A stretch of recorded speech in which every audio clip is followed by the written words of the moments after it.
बहुत बड़ा हमला गुलाम नबी आजाद ने एक बार फिर से कांग्रेस के नेता यानी राहुल गांधी पर किया है और देखिए इसके कई मायने निकाले जा रहे हैं। अब बीजेपी ने हमला बोला है। ताजा अपडेट, बहुत बड़ी खबर सामने आई है। गुलाम नबी आजाद ने कहा है कि हर 4-5 महीने पर राहुल गांधी विदेशी भ्रमण करते हैं। आप सुनिए जरा, यहां ट्विस्ट है, विदेश का भ्रमण ही नहीं, कहा जा रहा है कि कहीं ना कहीं विदेशी व्यवसायियों से मिलते हैं जो भारत विरोधी हैं और यही वजह है क्या कि राहुल गांधी जब भी विदेश भ्रमण से आते हैं भारत के खिलाफ और हमलावर और उनका जो स्वर है और आक्रामक हो जाता है। बहुत बड़ा इल्जाम, बहुत गंभीर आरोप। और देखिए यहां पर अब बीजेपी के कद्दावर सांसद रविशंकर प्रसाद ने कहा है भारत को यह जांच चाहिए कि राहुल गांधी क्यों व्यवसायियों से मिलते हैं, भारत के खिलाफ क्या एजेंडा सेट करते हैं। और क्योंकि भारत ये मांग करता है, 50 साल गुलाम नबी आजाद ने कांग्रेस पर अपनी जान फूंक दी, कांग्रेस के महामंत्री रहे, कई विभागों के प्रभारी रहे, पूर्व मुख्यमंत्री, कैबिनेट मिनिस्टर, बहुत बड़ा नाम गुलाम नबी आजाद का।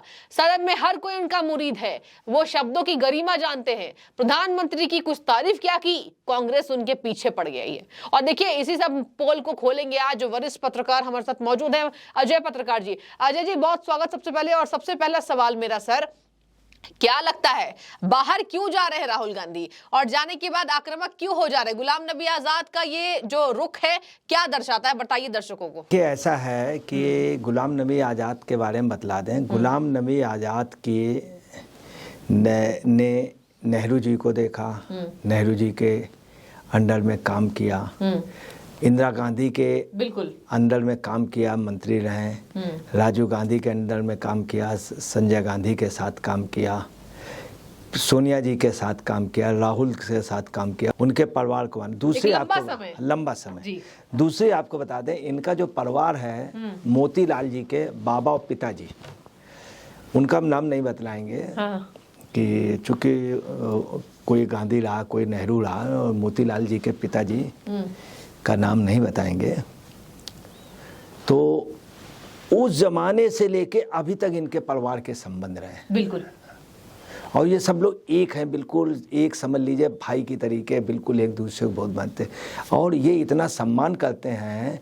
ये अभी राहुल गांधी ने बड़े वैसे कहा कि अडानी के मतलब 5 लोगों हैं, जिसमें उन्होंने नाम किसका लिया, सिंधिया का, दूसरा नाम लिया गुलाम नबी आज़ाद का, तीसरा नाम लिया शर्मा का, चौथा उन्होंने लिया अपने ही एक उसका, और अनिल का लिया, अनिल एंटोनी का, और किरण रेड्डी का लिया।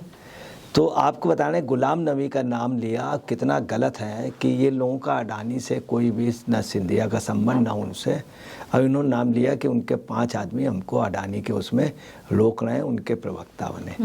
तब भी इन्होंने कुछ नहीं कहा। जब एक पत्रकार ने पूछा तो इन्होंने कहा कि हम उस परिवार की मतलब रिकॉर्ड करते हैं, मगर तो उन्होंने जो ये कहा है, काफ़ी एग्जाम्पल दे सकता हूँ, काफ़ी एग्जाम्पल दे सकता हूँ जिसमें इनके अनडिजायरेबल बिजनेसमैनों से संबंध, ये शब्द का प्रयोग किया गया है, अनडिजायरेबल बिजनेस। और आपको तो अनडिजायरेबल बिजनेस जो इन्होंने कहा है उसमें भी आपको बताए देना है कि बहुत बड़ा है, जिन अवांछनीय लोगों का उसमें इनके पास प्रूफ है। मगर तब भी अगला आदमी इनके परिवार को, इनके प्रति इतना लॉयल है परिवार के प्रति, तब भी उन्होंने बहुत हल्के से, बहुत सधा हुआ और मतलब एक अटैक किया इनके ऊपर और इनको सेव भी किया। ये चीज़ को राहुल जी नहीं समझ पा रहे हैं। अब है क्या कि ये राहुल जी के ही नहीं संबंध है, इनके पूरे खानदान के रहे। CIA का एक वो था मोइन निहान विदेश का, उसने अपनी किताब में लिखा है, जिस समय जनता पार्टी की गवर्नमेंट थी, ये सत्ता से हट गई थी इंदिरा गांधी, उस समय उन्होंने, मोइन निहान ने अपनी किताब लिखा, विदेश से पैसा लिया था चुनाव के लिए। चुनाव में, चूंकि चुनाव में बहुत ज़्यादा खर्च होता है, ये हम नहीं कह रहे हैं, ये मोइन निहान ने। दूसरा, इस खानदान में एक खासियत रही है कि इस खानदान के विदेशियों से संबंध बहुत अच्छे रहे।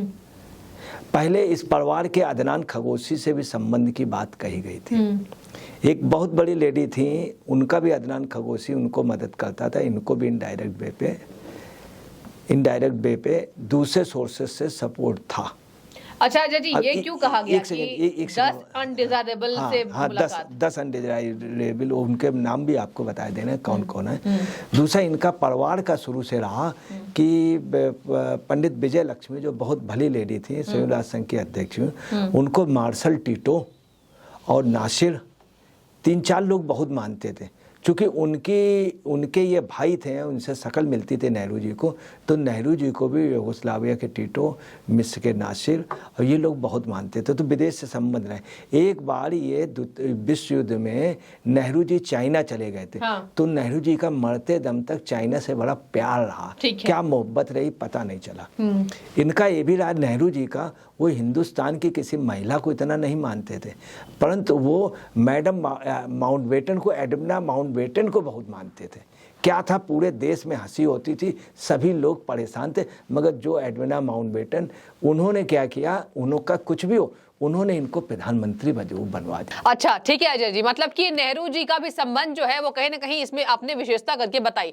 मेरा दूसरा सवाल आपसे है, देखिए क्या लगता है इतने कद्दावर नेता का ये इल्जाम क्या दर्शाता है, और ये बताइए कि ये क्यों कहा जा रहा है कि 10 अनडिजायरेबल बिजनेस टाइकून से मिलते हैं और भारत के खिलाफ और आक्रामक हो जाते हैं। देखिए रविशंकर ने भी कह दिया, 9 साल से भारत के विकास यात्रा में कोई भी योगदान नहीं राहुल गांधी का, लेकिन आक्रामकता की बात होती है तो राहुल गांधी प्रखर होते हैं। लॉकडाउन का मजाक उड़ाया, वैक्सीन का मजाक उड़ाया, क्या एजेंडा, क्या लगता है अजय जी? देखिए सृष्टि जी, ऐसा है कि आपने बहुत सही पूछा कि इनके क्या वो है, तो आपको बताना है कि इनका ये दुर्भाग्य है कि इनके यहाँ मणिशंकर अय्यर पाकिस्तान जानता है, जो पाकिस्तान जाके बोलने लगता है यहाँ के इंडिया में। तो ये लोग पता नहीं क्या है कि जैसे हिंदुस्तान में लोग होते हैं, जब अपने गांव जाते हैं तो उनको बड़ा अच्छा लगता है, रिचार्ज होके जाते हैं। जब वो शहर आते हैं, मान ली दिल्ली आए, बॉम्बे, तब भी गाँव जाते तो भी रिचार्ज होकर के। इनकी फैमिली में बात दूसरी है, ये जब बाहर जाते हैं तो यहाँ पे जब 2-3 महीने रहते हैं तो इनकी एनर्जी लॉस होती रहती है, एकदम से इनकी आवाज़ धीमी हो जाती। पता नहीं क्या राहुल जी के साथ ये एक विडंबना है, जब तक वो यहाँ रहते हैं तो लास्ट में उनकी 2-3 महीने बाद आवाज़ बंद हो जाती, थक जाते, फिर कहीं जाते आते नहीं, और जब बाहर जाते हैं रिचार्ज होके आ जाते हैं। क्या है रिचार्ज का कारण? अब रिचार्ज के कारण तो नहीं बता सकते हैं, मगर तो जैसे इनकी मम्मी हैं तो उनकी भी जब तबीयत खराब होती है बाहर इलाज कराने, यहाँ नहीं। क्या बीमारी आज तक नहीं पता। नेहरू जी किस बीमारी पे मर गए थे आज तक नहीं बताया, जबकि पूरे हिंदुस्तान को मालूम है नेहरू जी को क्या बीमारी थी, पूरे हिंदुस्तान को मालूम है, उनके डॉक्टर ने भी बोली थी। तो ये इनका पर्सनल वो है। अब जैसे इंग्लैंड जाते हैं तो कोलंबिया के कोई हैं, वो उनसे मिलते हैं। अब जो अनडिजायरेबल जो इन्होंने बताए हैं, वो लोग आपको बताना है उसमें कौन कौन है जिनकी संभावना पर्दे के पीछे से। ठीक है, इंदिरा जी का भी मोइनिहान ने क्लियर किया था, हम तो नहीं कह रहे हैं, CIA के उसमें देखिए जॉर्ज सोरेस जो है, ये वर्ल्ड का बहुत बड़ा पूंजीपति है। जी जी जी, ये अमेरिकन अरबपति है। ठीक है, ये दुनिया भर के बैंक को डाउन करता है। अभी उसने इंग्लैंड के कई बैंक, अमेरिका के कई बैंक, इकोनॉमी, जॉर्ज सोरेस इतना बड़ा वो है कि आप अंदाज लगा लीजिए उसने क्या किया था। George W. बुश को चुनाव में हराने के लिए उसने जबरदस्त वो लगा दिया, तो दिखा दिया था। दवा लाबी में तो उसका होल्ड है, हर जगह वो होल्ड है। वो क्या कहता है, वो और राहुल की एक भाषा होती है, और इन सबका एक पूरा ग्रुप है जो अनरिलायबल जो सोर्स हैं, अनडिजायरेबल, वो उनके बारे में बतलाना है। तो वो क्या करता है कि एक बार उसने क्या किया कि वहाँ पर म्यूनिख में एक टेक्निकल यूनिवर्सिटी की वो थी, उस पे उसने क्या, उसकी कई यूनिवर्सिटियां, कई शोध उसके यहाँ, और मतलब बहुत बड़ा वो भी है, पूरे वर्ल्ड में कई कंट्रियों की गवर्नमेंट पलट देता है। वो क्या है उसका और राहुल का एक एजेंडा। क्या एजेंडा है? इन लोगों के आपस के तार मिले हुए, एक बात, एक धारा, एक स्पीड, एक तरह का काम। तो इससे अजय जी भारत को क्या हासिल होगा? कुछ नहीं। देखिए इन्होंने म्यूनिख में क्या बोला कि अडानी ये है वो, जी। आप उनको जॉर्ज सोरेस को अडानी से क्या मतलब? और ये बहुत बड़ा उद्योगपति बन गया, दुनिया का नंबर 2, इसका डाउन होना जरूरी। ठीक है, अडानी का आप डाउन कीजिए। उसके बाद वो वही क्या कहता है जॉर्ज सोरेस कि भारत में 370 हटा दी गई, मानवाधिकार कानून होना, उसी भाषण में जोड़ रहा। और चिंता व्यक्त कर रहा वर्ल्ड में कि मोदी ठीक नहीं है। ठीक है, मोदी ठीक नहीं है, आप मोदी की बुराई कीजिए। आप अडानी बुराई के 370 का विरोध क्यों कर रहे हो? भारत में एनआरसी वगैरह आप इसका क्यों विरोध कर रहे हो? फिर ये कहा रेत के महल की तरीके इसका महल गिराना, इसका मतलब तुम इंडियन इकोनॉमी। वो ये भी कह रहा है कि इंडिया की अर्थव्यवस्था $5 ट्रिलियन नहीं होने देनी रेत के महल को। रविशंकर ने भी यही बात कही कि अब अर्थव्यवस्था बढ़ रही है तो हमें तो कोई नुकसान नहीं होगा, लेकिन राहुल गांधी का एजेंडा भारत विरोधी है। देखिए सृष्टि जी, यहाँ पे क्या है कि यहाँ पे जो ये है कि जॉर्ज सोरोस इंडिया के उस पे कैसे आप अडानी का विरोध कीजिए, आप मोदी का व्यक्तिगत विरोध कीजिए, मगर आप इंडियन इकोनॉमी के लिए कह रहे हैं कि $5 ट्रिलियन नहीं बनने देंगे। 370 ये तो भारतीय मामले हैं, ये तो इसमें ये सब मिले हुए। दूसरी बात, अभी ये इंग्लैंड गए, जो पाकिस्तान का मेन वो था इंडस्ट्री जो लंदन में पर्दे के पीछे था, जो बैंड भी है अवांछित व्यक्ति है, उसकी बैकिंग थी। ठीक है। तीसरा क्या है कि एक और है जो सबसे ज्यादा डाउटफुल आदमी है। कौन? और वो है वहाँ का मेयर रहा अमेरिका का, और उसका नाम है एरिक गारसेटे। एरिक गारसेटे लगा हुआ है, उसको ये सपोर्ट करते हैं और इन लोगों के अंदरूनी तार हैं। एरिक गारसेटे का ये है कि मैं भारत में जा कर के उन लोगों के प्रति सहानुभूति रखूँगा, मैं यहाँ के आयोग का वो बनूँगा और राजदूत, और वहाँ पे मानवाधिकार का हनन हो रहा है, वहाँ पे अल्पसंख्यकों के साथ बुरा हो रहा है, वहाँ पे ये है 370 वो उसकी सहानुभूति पहले से वहाँ 2 बार उसने ये सब इनके साथ ऐसे लोग हैं राहुल के साथ, और राहुल को ये सोचना चाहिए। दूसरी बात, बिलिंग और डीलिंग वहाँ पे जरूर है, इनके उनके बीच में बिलिंग और डीलिंग जरूर है।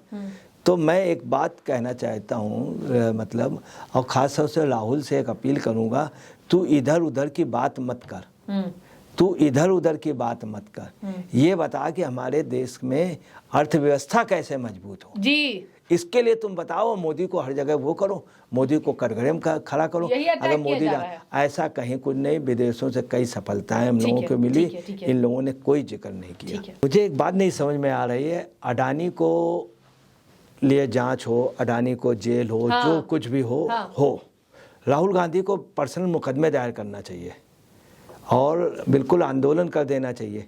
है क्या, असलियत क्या है कि राहुल के यहाँ जो गहलोत साहब है 65,000 करोड़ रुपए का वहाँ पे इन्वेस्टमेंट है, ये नंबर 1 पे। और जो होगा गहलोत की जो पूंजी चल रही, गहलोत की जो सरकार बची है उसी से बची। गहलोत बेचारे दाल में नमक खाते हैं, ऊपर तक भेजते हैं, ऊपर का मतलब कांग्रेस मुख्यालय तक, ठीक है। और गहलोत कभी नहीं चाहते हैं। अब आप आइए झारखंड में, झारखंड में भी अडानी का बहुत इन्वेस्ट है, वहाँ का मुख्यमंत्री। तो गहलोत पर्दे के पीछे उनके साथ रहते हैं और स्वयं इनको लाने वाले यही थे। सबसे ज्यादा मेन सोनिया गांधी थी और ये राहुल गांधी। मनमोहन सिंह के समय इनको लाया गया, लॉन्च किया गया, नरसिंहा राव के समय किया गया, उनको बैक सोनिया ने किया और राहुल ने किया। अब ये सिर्फ एक बहाना ले रहे हैं, तो इधर उधर की बात मत कर, सही बात तो बता, ठीक है।